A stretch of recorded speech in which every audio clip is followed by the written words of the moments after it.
ৰহিম আছিল দুখীয়া ঘৰৰ ল'ৰা। সৰু হৈ থাকোঁতে দেউতাক ঢুকালে। ঘৰত মাক ৰশ্মি আৰু ৰহিমে থাকে। মাকে আনৰ ঘৰত কাম বন কৰিয়ে ঘৰ চলে।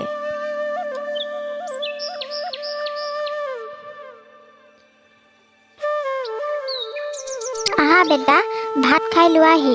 স্কুল যাবলৈ দেৰি হৈছে। মোৰ কাম আছে নহয় বেটা। নাই মা, মই সদায় সদায় সুদা ভাত নাখাওঁ।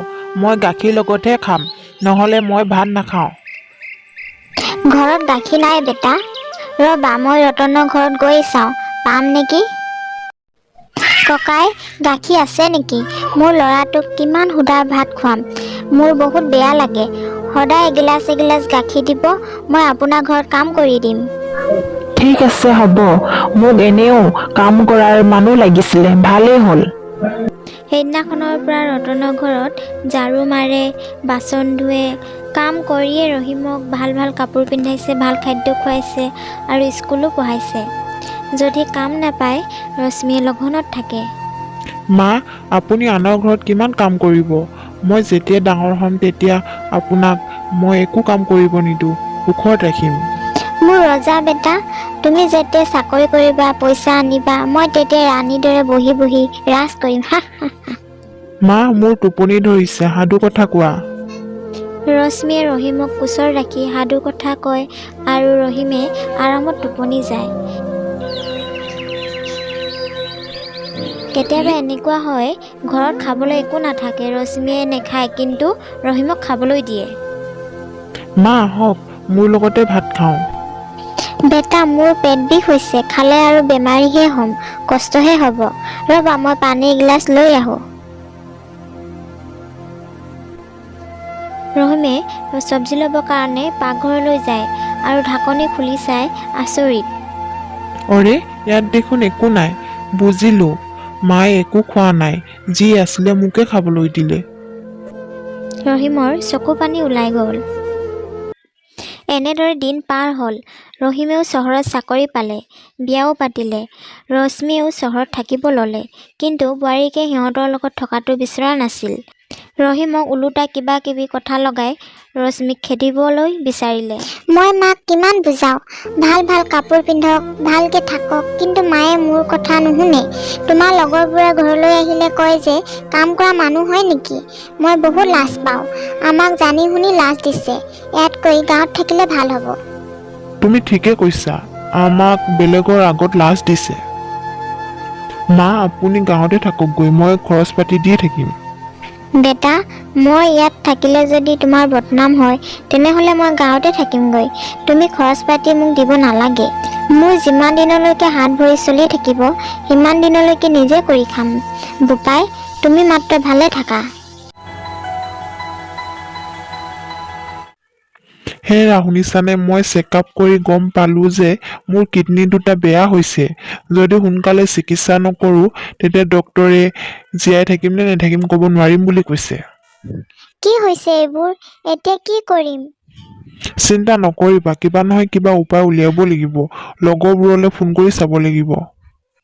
শুনিছা, মই বন্ধু পৰিয়াল সকলোলৈ ফোন কৰিলো, কিন্তু কিডনী দিয়া মানুহ নাপালো আৰু দান কৰা মানুহ নাই। মই বাচি নাথাকিম চাগে।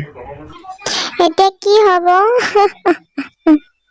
মেডিকেলৰ পৰা ৰহিমলৈ ফোন আহিলে, কোনোবাই কিডনী দিয়া মানুহ ওলাইছে বুলি। ডক্তৰে ৰহিমক অপাৰেশ্যন কৰিলে, কিন্তু ৰহিমক কোনে কিডনী দান কৰিলে গম নাপালে। কেইমাহমানৰ পাছত সুস্থ হৈ ৰহিমে ঘৰলৈ আহিলে। হেৰি, আপোনাৰ মা মৰম দেখিলো। দুনিয়াৰ সকলো মানুহে আহিলে আপোনাক চাবলৈ, কিন্তু আপোনাৰ মায়ে নাহিলে যে। ৰহিমৰ মাকৰ প্ৰতি মৰম নোহোৱা হ'ল আৰু খবৰ খাতিও নোলোৱা হ'ল। এদিনাখন গাঁৱৰ পৰা ফোন আহিলে। হেল্ল' ৰহিম, তোমাৰ ঘৰৰ পৰা গোন্ধ আহিছে, দৰজা বন্ধ, সোনকালে ঘৰলৈ আহি চোৱাহি। ৰহিমে ঘৰলৈ আহি দৰজা খুলি দেখে তাৰ মাকে বিচনাত পৰি মৰি আছে। মৃত্যু হোৱা ৪-৫ দিন হ'ল চাগে। তাই বেমাৰী হৈছিল, চোৱা চিতা কৰিবলৈ মানুহ নাছিল। তাই কাৰোবাৰ সহায় লোৱা নাছিল, কাৰণ গাঁৱৰ কিছুমান মানুহে কৈছিল, ইমান বুঢ়ালৈকে লোকৰ ঘৰত কাম কৰ, তোৰ ল'ৰাটোৱে নেচায় নেকি, নে তই বেয়া, সেইকাৰণে ল'ৰাবোৰে লগত নাৰাখে। বুজিছোঁ, কিন্তু মা নীতি নিয়ম কৰিবই লাগিব, কিন্তু মোৰ মন নাই।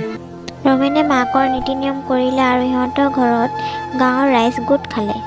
ৰহিম, তই এনেকুৱা হবি বুলি ভবা নাছিলোঁ। তোৰ কাৰণে মায়ে কি কৰা নাছিলে? আনৰ ঘৰত কাম কৰি তোক নিজে নেখাই খুৱাইছিলে, পিন্ধাইছিলে, নিজৰ কথা নাভাবি তোৰ কথা ভাবিলে। এইবোৰ তই পাহৰিলি? এইবোৰ কোনে কাৰ কাৰণে কৰিব? তোৰ ঘৈণীয়ে কাজিয়া লাগি চহৰৰ ঘৰৰ পৰা খেদি দিলে। বেলেগে হোৱা হ'লে তোক চাব নগ'ল হ'লে, কিন্তু তোৰ মায়ে নিজৰ কিডনী তোক দি দিলে। কি? মোক কিডনী দিয়াজন মোৰ মা হয়? তেতিয়া তোক চাব যাব নোৱাৰিলে। সি ডাক্তৰক ক'ব মানা কৰিলে যে মই দিছোঁ বুলি, নহ'লে বেচা মোৰ দুৰ্বল শৰীৰটো দেখিলে সি কিডনী নল'ব। মই বিচাৰোঁ মোৰ ল'ৰাটো সদায় ভালে হৈ থাকক। মইনো কি এদিন মৰিমেই। হে ভগৱান, এয়া মই কি কৰিলোঁ? যি মায়ে নিজৰ সুখ নেদেখিলে মোৰ কাৰণে সকলো দান কৰিলে, সেইজনী মাক মই অন্তিম সময়ত মোৰ ওচৰত নাৰাখিলোঁ। ৰহিমৰ মনত পৰিল সৰুতে মাকক কোৱা কথাটো। মা, আপুনি আনৰ ঘৰত কিমান কাম কৰিব? মই যেতিয়া ডাঙৰ হ'ম তেতিয়া আপোনাক মই একো কাম কৰিবলৈ নিদিওঁ, সুখত ৰাখিম। মোৰ ৰজা বেটা যেতিয়া চাকৰি কৰিব, পইচা আনিব, তেতিয়া মই ৰাণীৰ দৰে বহি বহি ৰাজ কৰিম। হা হা হা। মা, মোক ক্ষমা কৰি দিয়া মা, মই বহুত ভুল কৰিলোঁ।